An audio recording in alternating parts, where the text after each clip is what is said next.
আসসালামু আলাইকুম। Easy accounting ভিডিওর পক্ষ থেকে সবাইকে স্বাগত।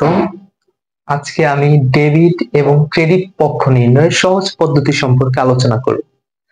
তো যে কোনো লেনদেনের ডেবিট এবং ক্রেডিট পক্ষ নির্ণয়ের জন্য আমরা দুইটা ধাপ অনুসরণ করলে পেয়ে যাব যে কোন পক্ষটা ডেবিট কোন পক্ষটা ক্রেডিট। তো এই ধাপ দুইটা অনুসরণ করে আমরা আমাদের হিসাব বিজ্ঞান বইয়ের প্রায় 90% লেনদেনের ডেবিট এবং ক্রেডিট পক্ষ নির্ণয় করতে পারবো। তো ধাপ একের মাধ্যমে আমরা লেনদেনের দুইটা পক্ষ ডেবিট এবং ক্রেডিট পেয়ে যেতে পারি। যদি ধাপ এক অনুসরণ করে পাই তাহলে আর আমাদের ধাপ দুইয়ে যাওয়ার কোনো প্রয়োজন নেই। আবার দেখা গেছে বেশিরভাগ লেনদেনেরই ডেবিট এবং ক্রেডিট যে কোনো একটা পক্ষ আমরা অবশ্যই ধাপ এক অনুসরণ করে পেয়ে যাব, আর আরেকটা পক্ষ নির্ণয়ের জন্য আমাদের ধাপ দুই অনুসরণ করতে হবে। তো আমি কয়েকটা উদাহরণ দিয়ে দেখাচ্ছি কিভাবে আমরা এই দুইটা ধাপ অনুসরণ করে লেনদেনের ডেবিট এবং ক্রেডিট পক্ষ খুঁজে পাবো। ধরো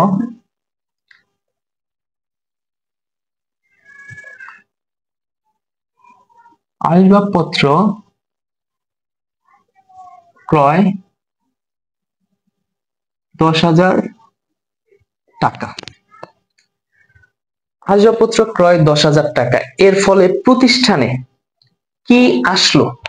প্রতিষ্ঠানে আসবাবপত্র আসলো। তাহলে আমি বলে দিতে পারি আসবাবপত্র হিসাব ডেবিট। এবার প্রতিষ্ঠান থেকে কি চলে গেল? নগদ অর্থ চলে গেছে, তাহলে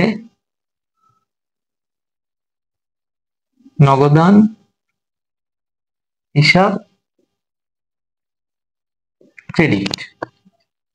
এবার আমরা ধাপ এক অনুসরণ করে কিন্তু এটা ডেবিট এবং ক্রেডিট উভয় পক্ষ পেয়ে গিয়েছি। ধরো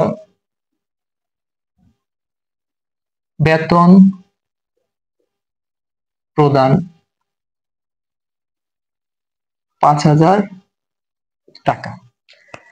আমি দেখি বেতন 5,000 টাকা প্রদানের ফলে প্রতিষ্ঠানে কি আসলো?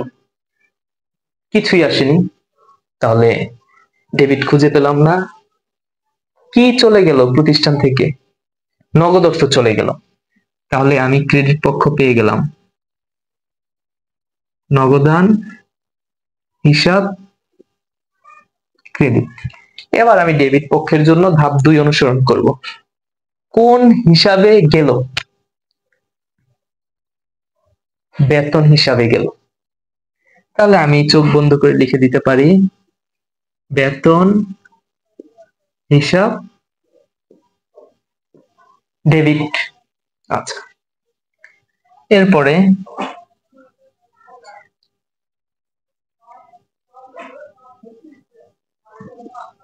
কমিশন প্রাপ্তি 10,000 টাকা। আচ্ছা, কমিশন প্রাপ্তি 10,000 টাকা, প্রতিষ্ঠানে কি আসলো? নগদ অর্থ আসছে, নগদান হিসাব ডেবিট। প্রতিষ্ঠান থেকে কি চলে গেল? আচ্ছা, প্রতিষ্ঠান থেকে তো কিছুই চলে যায়নি, তাহলে আমি এইখানে ক্রেডিট পক্ষ পাচ্ছি না, তাহলে আমি ধাপ দুয়ে চলে যাব। কোন হিসাব থেকে আসলো? কমিশন হিসাব থেকে আসলো, তাহলে আমি লিখে ফেলবো প্রাপ্ত কমিশন হিসাব ক্রেডিট। এই দুইটা ধাপ অনুসরণ করে আরো লেনদেনের আমরা ডেবিট ক্রেডিট নির্ণয় করা দেখাবো।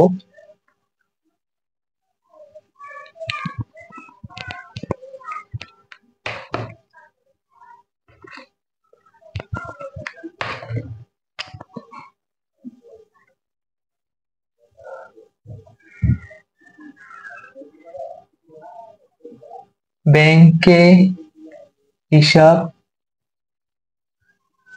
খোলা হলো 10,000 টাকা। আচ্ছা, ব্যাংকে হিসাব খোলার ফলে প্রতিষ্ঠানে কি আসলো? কিছুই আসেনি।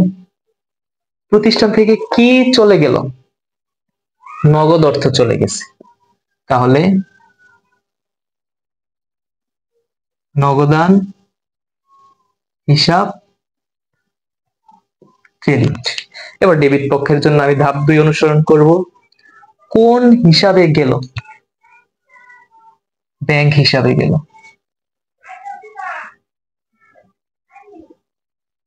ব্যাংক হিসাব ডেবিট।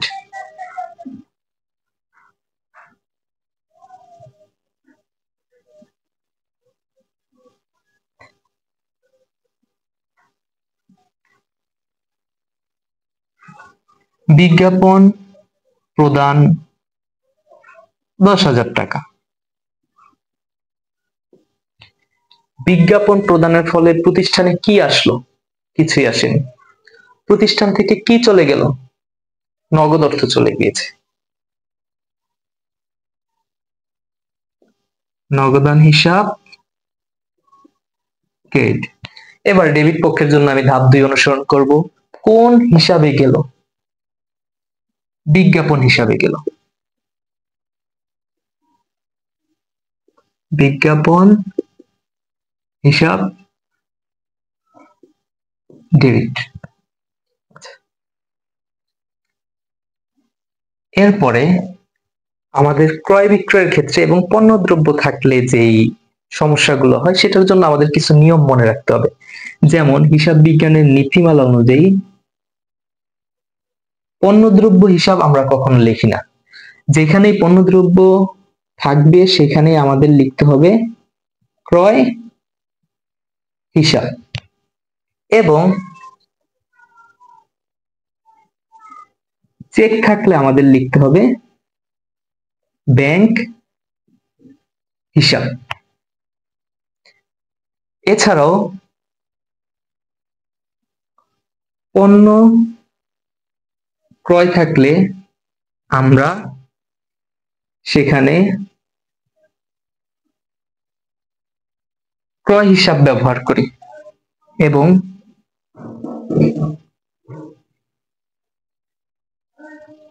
পণ্য বিক্রয় থাকলে আমরা সেখানে বিক্রয় হিসাব ব্যবহার করি। আচ্ছা,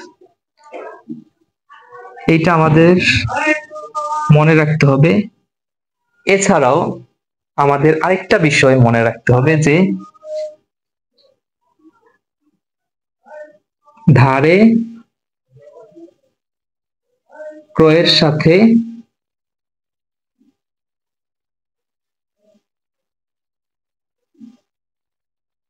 প্রদেয় হিসাবের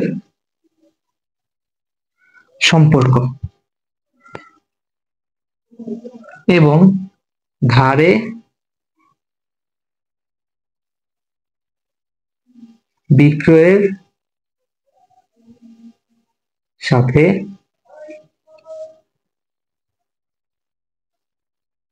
প্রাপ্য হিসাবের সম্পর্ক। যেমন আমি ধরি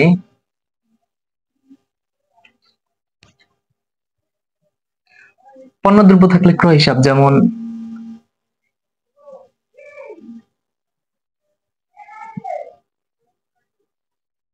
বিনামূল্যে পণ্য বিতরণ 2,000 টাকা। আচ্ছা, বিনামূল্যে পণ্য বিতরণ এর উদ্দেশ্য কি? উদ্দেশ্যটা হচ্ছে বিজ্ঞাপন দেয়া।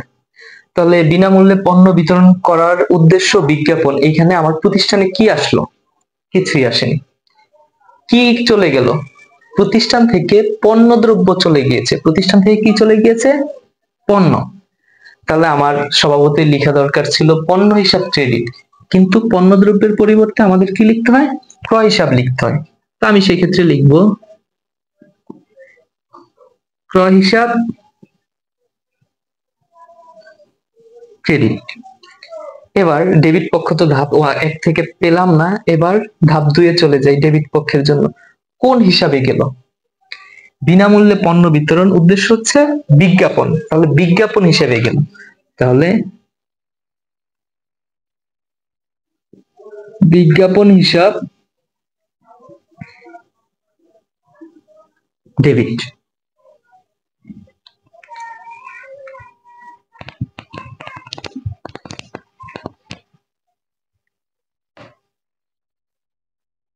এরপরে চেক। চেক থাকলে আসে ব্যাংক, যেমন চেকে ভাড়া প্রদান 10,000 টাকা। আচ্ছা, চেকে ভাড়া প্রদান করার ফলে কি আসলো? কিছুই আসেনি প্রতিষ্ঠানে। কি চলে গেল প্রতিষ্ঠান থেকে? প্রতিষ্ঠান থেকে চেক চলে গেল। চেক প্রদানের ফলে প্রতিষ্ঠান থেকে চেক চলে গেল। তাহলে আমি চেক হিসাব না লিখে লিখবো কি? ব্যাংক হিসাব। কি চলে গেল? চেক চলে গেল।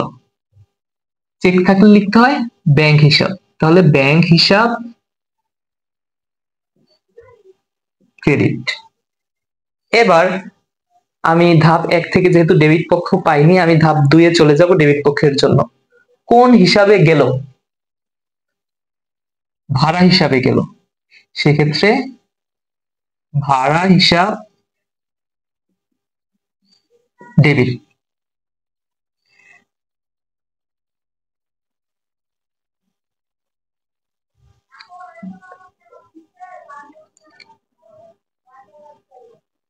পণ্য ক্রয়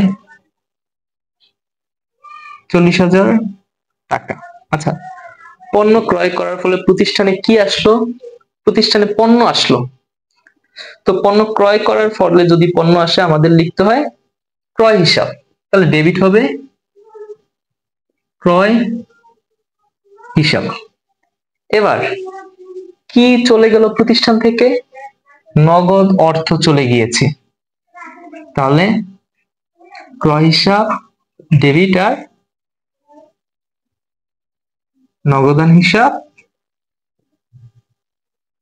ক্রেডিট। এবার যদি এরকম নাম দেয়া থাকে,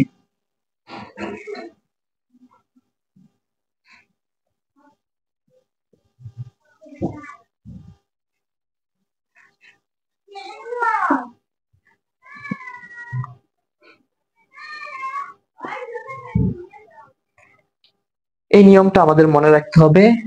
নাম থাকলে আমাদের নগদ অথবা চেক উল্লেখ থাকতে হবে, তা না হলে এই লেনদেনটাকে আমরা ধারে ধরে নিব। তাহলে নিয়ম কি? নাম থাকার পরে যদি ক্রয় বিক্রয় থাকে, নাম থাকার পরে যদি নগদ অথবা চেক উল্লেখ থাকে, তাহলে সেটাকে আমরা নগদ অথবা চেকের মাধ্যমে লেনদেন হিসেবে ধরে নিব। আর নাম থাকার পরে যদি নগদ অথবা চেক উল্লেখ না থাকে, তাহলে আমরা এটাকে ধারে ক্রয় বিক্রয় ধরে নিব। তো রায়হানের নিকট হতে পণ্য ক্রয়, এটাকে আমরা ধরে নিলাম ধারে পণ্য ক্রয়। তো কি আসলো? পণ্য ক্রয় করার ফলে পণ্য আসলো, আর পণ্য ক্রয়ের ফলে পণ্য আসলে সেটাকে আমরা ক্রয় হিসাবে লিখি। তাহলে ক্রয় হিসাব ডেবিট। এবার কি গেল? ধারে ক্রয় করার ফলে কিন্তু কিছু যায়নি। সেক্ষেত্রে আমরা ধাপ 1 থেকে শুধু ডেবিট পক্ষ পাচ্ছি, ক্রেডিট পক্ষ পাচ্ছি না। এবার আমরা ধাপ 2 এ চলে যাই। ক্রেডিট কোন হিসাব থেকে আসলো? যেহেতু ধারে ক্রয় করছি, তাহলে প্রদেয় হিসাব থেকে আমার এই পণ্যটা আসলো, বা ধারে ক্রয়ের সাথে প্রদেয় হিসাবের যে সম্পর্ক, তার জন্য আমি লিখে দিব যে প্রদেয় হিসাব ক্রেডিট, ক্রয় হিসাব ডেবিট, প্রদেয় হিসাব ক্রেডিট। এরপরে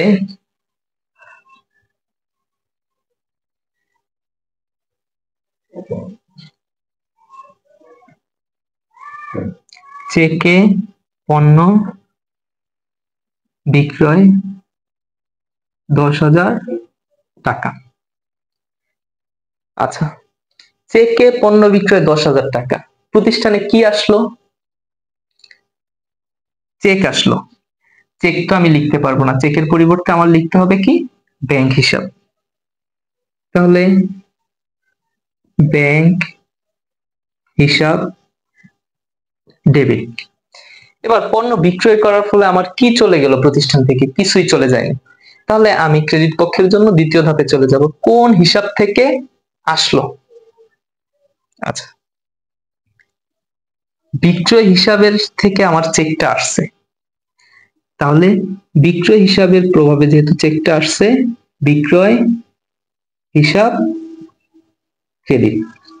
কিন্তু এক্ষেত্রে আমি একটা সহজ পরামর্শ দিব যে তোমরা মনে রাখবা পণ্য ক্রয় থাকলে সবসময় ক্রয় হিসাব হবে, আর পণ্য ক্রয়ের বেলায় ক্রয় হিসাব ডেবিট সাধারণত হয়ে থাকে। আর পণ্য বিক্রয় করলে সাধারণত বিক্রয় হিসাব ক্রেডিট হয়ে থাকে। এটা যদি মনে রাখতে পারো বা মুখস্থ রাখতে পারো সেক্ষেত্রে তোমাদের জন্য এটা লাভজনক, বেটার। আচ্ছা, আমি আরো কিছু লেনদেন দেখানোর চেষ্টা করি, বা তোমাদের যদি প্রয়োজন হয় যে এই লেনদেনটা ডেবিট ক্রেডিট নির্ণয় যদি এই ধাপে অনুসরণ করে করা যায় তাহলে বোঝানোর প্রয়োজন মনে করলে আমাকে কমেন্ট করতে পারো, আমি চেষ্টা করব।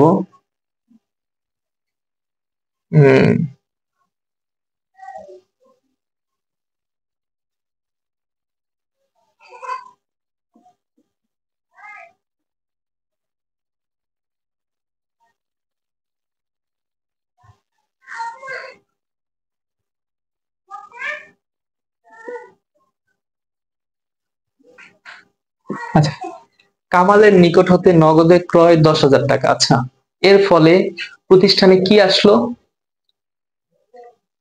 পণ্য আসলো। আর পণ্য ক্রয়ের বাবদ পণ্য আসলে আমরা সেটাকে ক্রয় হিসাব লিখি। তাহলে ক্রয় হিসাব ডেবিট। এবার কি গেল? এখানে একটু খেয়াল করলে দেখবা যে এখানে নাম আছে, কিন্তু নাম থাকার পরেও নগদান হিসাব স্পষ্টভাবে উল্লেখ আছে। তার মানে এটা কিন্তু অবশ্যই ধারে লেনদেন নয়। আর ধারে লেনদেন নয় যেহেতু, সেক্ষেত্রে আমাদের প্রাপ্য হিসাব এবং প্রদেয় হিসাব এর সম্পর্ক দেখার কোনো প্রয়োজন নেই। সেক্ষেত্রে আমার নগদ অর্থ চলে গিয়েছে, আমি লিখে দিলাম নগদান হিসাব ক্রেডিট।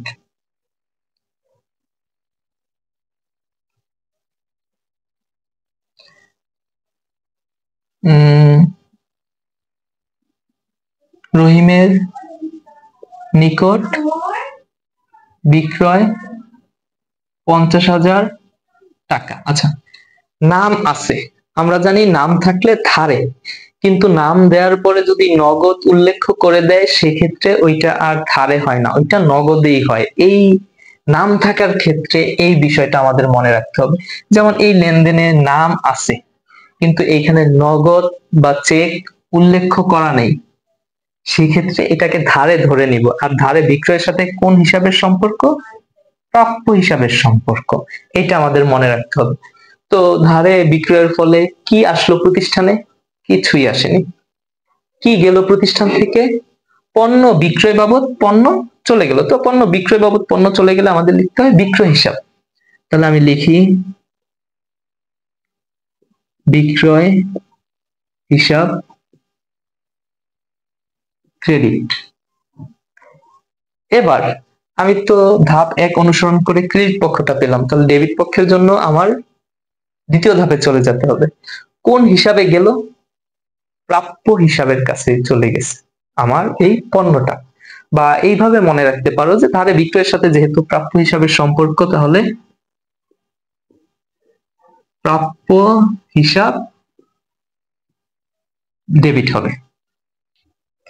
আর আমাদের বইয়ে প্রাপ্য হিসাবের পরিবর্তে দেনাদার লেখা থাকে, প্রদেয় হিসাবের পরিবর্তে পাওনাদার লেখা থাকে।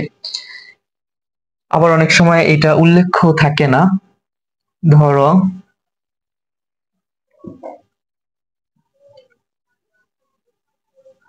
রহিমকে পরিশোধ 10,000 টাকা। আচ্ছা, রহিমকে পরিশোধ করা হলো 10,000 টাকা। প্রতিষ্ঠানে কি আসলো? কিছুই আসেনি। তাহলে প্রতিষ্ঠান থেকে কি চলে গেল? আচ্ছা, নগদ অর্থ চলে গিয়েছে। নগদান হিসাব ক্রেডিট। আচ্ছা, আমার নগদ অর্থ যে চলে গিয়েছে, কোন হিসাবে গেল? আমাদের এটা খেয়াল রাখতে হবে যে আমাদের অর্থ আসে প্রাপ্য হিসাব থেকে এবং অর্থ দিতে হয় প্রদ হিসাবকে। যেহেতু আমার অর্থটা প্রদ হিসাবের কাছে চলে গিয়েছে, তাহলে প্রদ হিসাব ক্রেডিট। আর যদি আরো সহজে মনে রাখতে চাও, সেক্ষেত্রে মনে রাখতে হবে যে আমরা পরিশোধ করি পাওনাদারকে।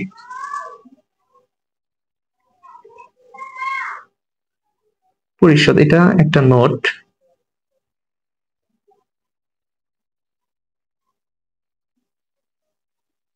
পরিশোধ করি পাওনাদার বা প্রদেয় হিসাবকে। আর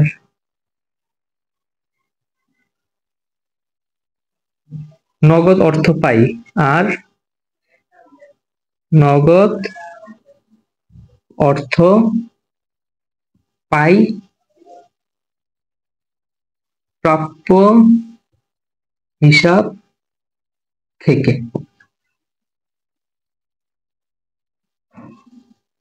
এই নোটটা আমার মনে রাখতে হবে। যেমন আমি যদি আরেকটা এক্সাম্পল দিয়ে বোঝাতে চাই,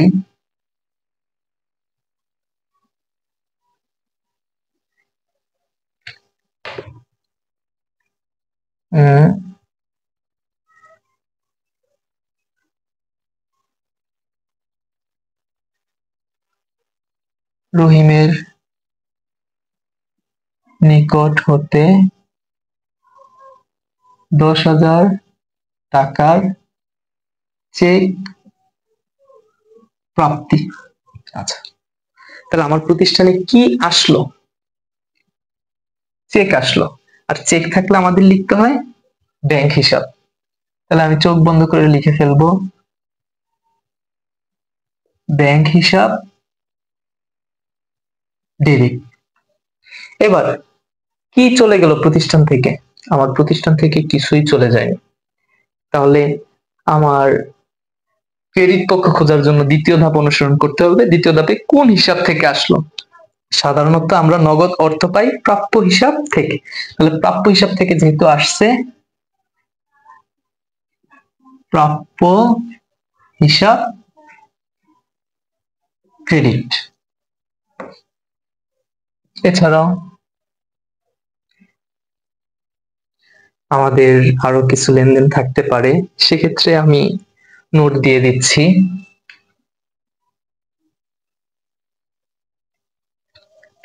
আমাদের মনে রাখতে হবে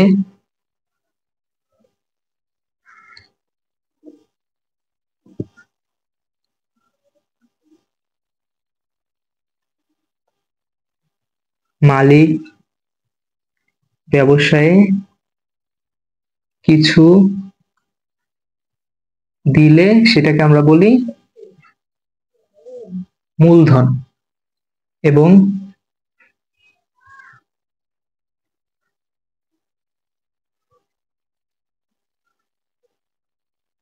মালিক ব্যবসায় থেকে কিছু নিলে সেটাকে আমরা বলি উত্তোলন।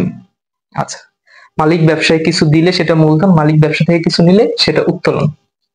যেমন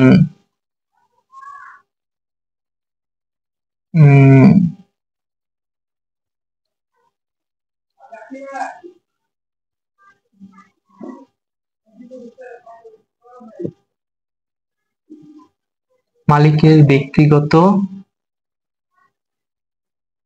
তহবিল থেকে বেতন প্রদান 5,000 টাকা। মালিকের ব্যক্তিগত তহবিল থেকে বেতন প্রদান 5,000 টাকা। আচ্ছা, প্রতিষ্ঠানে কি আসলো?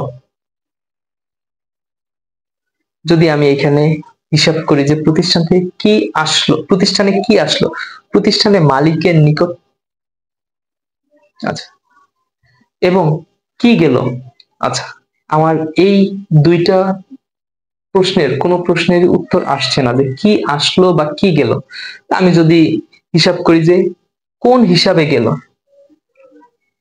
বেতন হিসাবে গেল, বেতন হিসাব ডেবিট।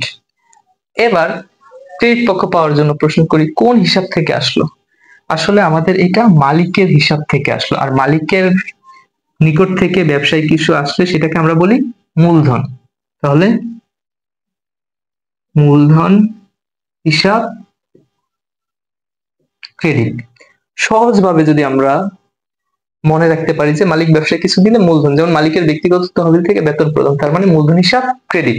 এবার কোন হিসাব এ আমার অর্থটা চলে গিয়েছে, বেতন হিসাবে, বেতন হিসাব ডেবিট। আচ্ছা,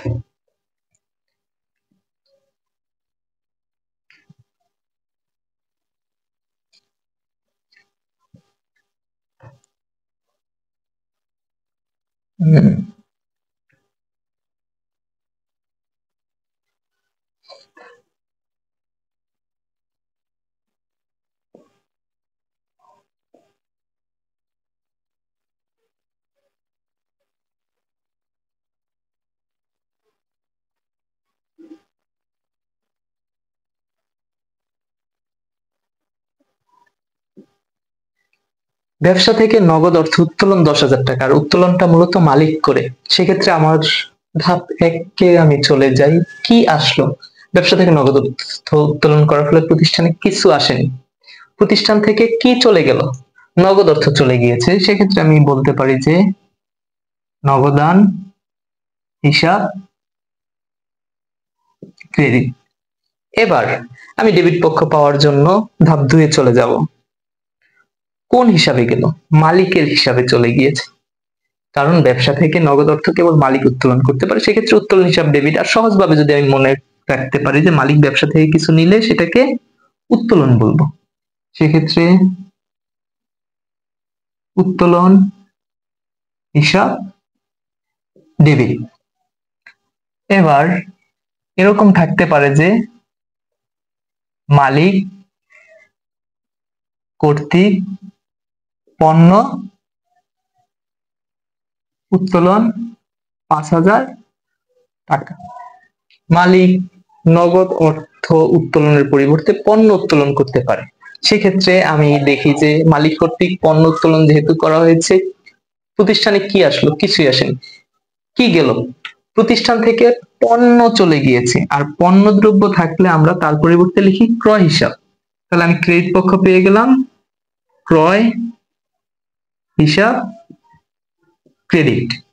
এবার আমি ডেবিট পক্ষ খুঁজি।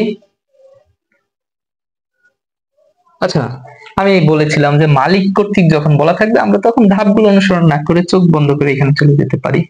মালিক ব্যবসা থেকে কিছু নিলে সেটাকে আমরা বলি উত্তোলন। তাহলে উত্তোলন হিসাব ডেবিট।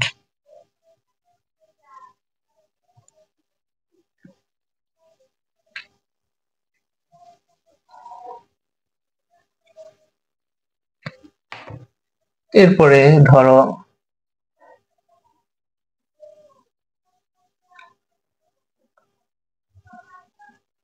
উপভাড়া প্রাপ্তি 10,000 টাকা। উপভাড়া, উপভাড়া বলতে বোঝায় ভাড়ার উপরে ভাড়া। সেটা আবার কিরকম, ধরো আমি একটা দোকান ভাড়া নিয়েছি, খুব বড় একটা দোকান ভাড়া নিয়েছি 10,000 টাকা দিয়ে। এবার আমি দেখলাম যে আমার এই পুরো দোকানটার প্রয়োজন নেই। এবার আমি কি করলাম, দোকানের একটা অংশ অন্য আরেকজনের কাছে ভাড়া দিয়ে দিলাম। এই ভাড়ার উপরে যে আমি উপরি ভাড়াটা পেলাম সেটাকে বলা হয় উপভাড়া। তো উপভাড়াটা আমরা সাধারণত পাই, সেক্ষেত্রে আমরা আমাদের প্রতিষ্ঠানে কি আসলো, নগদ অর্থ আসলো, নগদান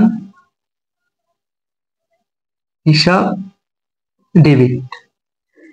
কি চলে গেল প্রতিষ্ঠান থেকে? কিছুই চলে যায়নি। তাহলে আমি ধাপ 2 এ চলে যাব। কোন হিসাব থেকে আসলো? উপভাড়া হিসাব থেকে আসলো। তাহলে উপভাড়া হিসাব ক্রেডিট।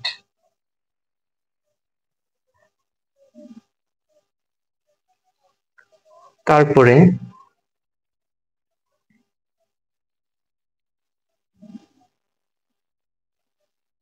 ব্যাংক সুদ মঞ্জুর করলো 500 টাকা। আর ব্যাংক চার্জ ধার্য করলো 400 টাকা। মঞ্জুর আর চার্জ এই দুইটা শব্দ সম্পর্কে আমাদের যথেষ্ট পরিমাণে ধারণা রাখতে হবে। মঞ্জুর করা মানে আমাদের যেটা পাই সেটাকে বোঝায়। যেমন আমরা ছোটবেলা দরখাস্ত লিখতাম যে ছুটি মঞ্জুরের আবেদন, তার মানে ছুটি পাওয়ার জন্য আমরা লিখতাম যে আমাদেরকে সেটা মঞ্জুর করে। তো ব্যাংক সুদ মঞ্জুর করলো, তার মানে ব্যাংক আমাদেরকে সুদ দিল। আর ব্যাংক চার্জ ধার্য করলো, চার্জ মানে আমরা জানি কর্তন, সেক্ষেত্রে চার্জ করলো মানে আমাদের অ্যাকাউন্ট থেকে চার্জ করলো। তো এখানে মূলত আমাদের অ্যাকাউন্টের হিসাবটা হয়। তো ব্যাংক সুদ মঞ্জুর করলে আমাদের ব্যাংক অ্যাকাউন্টের টাকা বৃদ্ধি পায়। আমি চোখ বন্ধ করে বলতে পারি ব্যাংক অ্যাকাউন্টের টাকা যেহেতু বৃদ্ধি পায়, ব্যাংক হিসাব ডেবিট। আচ্ছা, তো কি আসলো? আমার ব্যাংক অ্যাকাউন্টের টাকা বৃদ্ধি পেলে জন্য ব্যাংক হিসাব ডেবিট। এবার ক্রেডিট পক্ষ কোন হিসাব থেকে আসলো? ব্যাংক সুদ হিসাব থেকে টাকাটা আসলো, সেক্ষেত্রে ব্যাংক সুদ হিসাব ক্রেডিট। এরপরে আমি দেখি ব্যাংক চার্জ ধার্য করলো। আচ্ছা, ব্যাংক চার্জ ধার্য করলে আমার ব্যাংক অ্যাকাউন্টের কি অবস্থা হয়? আমার ব্যাংক অ্যাকাউন্টের টাকা অবশ্যই কমে যায়, সেক্ষেত্রে ব্যাংক হিসাব ক্রেডিট। এবার চলে যে গিয়েছে কোন হিসাবে গেল? ব্যাংক চার্জ হিসাবে গেল, তাহলে ব্যাংক হিসাব যেহেতু ক্রেডিট, ব্যাংক চার্জ হিসাব ডেবিট। তাহলে আমরা দেখলাম যে বেশিরভাগ লেনদেন আমরা ধাপ 1 এবং ধাপ 2 অনুসরণ করে ডেবিট এবং ক্রেডিট পক্ষ নির্ণয় করতে পারি। এছাড়াও কিছু এক্সেপশন আছে যেগুলো আমাদের এই ধাপ দিয়ে আসলে আমরা করতে পারবো না, এগুলো আমাদের একটু বুঝে করতে হবে। আর ওই টাইপের কিছু লেনদেন নিয়ে আমি পরবর্তীতে আলোচনা করব, যেগুলো আমরা ধাপ অনুসরণ করে করতে পারবো না, সেগুলো আমাদের একটু বুঝে করতে হবে। আর আমাদের এই বিষয়গুলো মনে রাখতে হবে যে পণ্যদ্রব্যের পরিবর্তে আমরা ক্রয় হিসাব লিখি, হিসাব বিজ্ঞান নীতির কারণে চেকের পরিবর্তে ব্যাংক হিসাব লিখি, পণ্য ক্রয় থাকলে আমরা ক্রয় হিসাবে লিখি আর এটা সাধারণত ডেবিট হয়। পণ্য বিক্রয় থাকলে আমরা বিক্রয় হিসাব লিখি এবং এটা সাধারণত ক্রেডিট হয়। ধারে ক্রয়ের সাথে প্রদ হিসাবের সম্পর্ক এবং ধারে বিক্রয়ের সাথে প্রাপ্য হিসাবের সম্পর্ক, এই ধারে ক্রয় এবং বিক্রয়ের সাথে যে সম্পর্কগুলো আছে এই দুইটা আমাদের অবশ্যই অনেক ভালোভাবে মনে রাখতে হবে যদি আমরা স্বতঃস্ফূর্তভাবে ডেবিট ক্রেডিট নির্ণয় করতে চাই। তাহলে আজ এ পর্যন্তই, দেখা হবে পরবর্তী ক্লাসে। আসসালামু আলাইকুম, সবাই ভালো থাকবেন, সুস্থ থাকবেন।